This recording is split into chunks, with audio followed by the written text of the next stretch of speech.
அம்மா எந்த அளவுக்கு உங்களுக்கு பிடிக்கும்? எனக்கு அம்மா ரொம்ப பிடிக்கும். ரொம்ப பிடிக்கும். அச்சீவ்மெண்ட் செஞ்சு இன்றைக்கு ஐஸ்வர்யா இங்க இருக்கீங்க அப்படின்னா அதற்கு காரணம் அம்மா தான். எப்படியாவது தன்னுடைய பொண்ணை வானொலியில பேச வைக்கணும், அதற்காக சாதனைகளுக்கு இரவும் பகலுமாக உங்க கூடயே இருந்த அம்மா சரஸ்வதி, திருமதி சரஸ்வதி, இவங்களுக்காக அன்பு மகள் வந்து வயலின்ல ஒரு அழகான பாடலை வந்து நமக்காக இசை மீட்ட போறாங்க. என்ன பாடல்? நீங்க கண்ணான கண்ணே. ஆனா அது அப்பாவுக்கான பாடல். அப்பாவாகவும் அம்மாவாகவும் இருக்கும் திருமதி சரஸ்வதிக்காகவும் அங்க இருக்கிற அம்மா ஒட்டுமொத்த அந்நியர்களுக்காகவே இப்ப நீங்க வாசிக்கலாம். சரியா?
பெயிண்டிங் பண்ணியிருக்கேன்.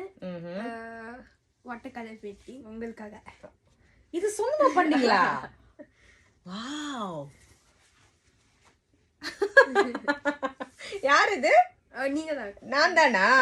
இதுல என்ன அக்கா அழகா இருக்கிற மாதிரி இருக்கு. எதுல அழகா இருக்கு? இதுலயா இதுலயா? ரெண்டுத்துலயுமே நீங்க பாக்க. ஓ, இது நீங்க சொந்தமாவே வரைஞ்சீங்களா?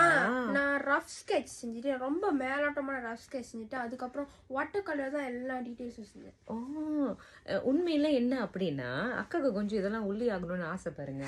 நிஜத்துலதான் ஆக முடியலன்னு ஐஸ்வர்யா பாருங்க எவ்வளவு அழகா வாட்டர் கலர் பெயிண்டிங் செய்து கொண்டு வந்திருக்காங்க. இதுல இருந்து என்ன தெரியுது அப்படின்னா உங்க அன்பையும் தாண்டி உங்களுடைய திறமை. இந்த வயதுல இவ்வளோ அழகா கைப்பட நீங்க எங்களுக்காக இத வண்ணம் தீட்டி வரைந்து எடுத்துட்டு வந்திருக்கீங்க. மென்மேலும் இந்த உலகமே ஒரு நாள் ஐஸ்வர்யா உங்களோட ஆட்டோகிராஃப் வேணும்னு சொல்லி கேட்கிற அந்த நாளுக்காக நாங்கள் காத்திருக்கிட்டோம். சரியா?